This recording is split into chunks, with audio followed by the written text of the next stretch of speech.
Today's evening devotional. The Spirit visits us.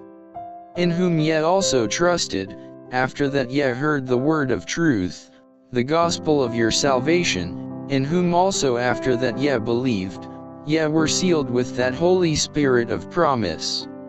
Ephesians chapter 1 verse 13. Through the deep movings of the Spirit of God, I have had opened before me the character of the work of the visitation of the Spirit of God. I have had opened before me the danger in which souls would be placed who had been thus visited, for afterward, they would have to meet fiercer assaults of the enemy, who would press upon them his temptations to make of none effect the workings of the Spirit of God, and cause that the momentous truths presented and witnessed by the Holy Spirit should not purify and sanctify those who had received the light of heaven, and thus cause that Christ should not be glorified in them. The period of great spiritual light, if that light is not sacredly cherished and acted upon, will be turned into a time of corresponding spiritual darkness. The impression made by the Spirit of God, if men do not cherish the sacred impression, and occupy holy ground, will fade from the mind.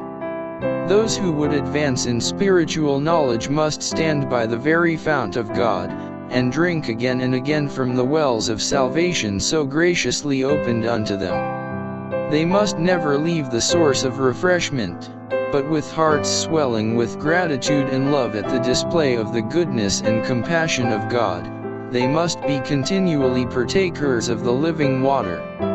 But I said unto you, that ye also have seen me, and believe not. John chapter 6 verse 36.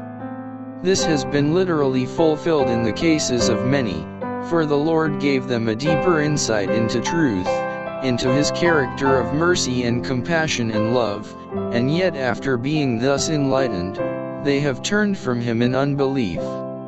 They saw the deep movings of the Spirit of God, but when the insidious temptations of Satan came in, as they always will come after a season of revival, they did not resist unto blood, striving against sin, and those who might have stood on vantage ground, had they made a right use of the precious enlightenment that they had, were overcome by the enemy.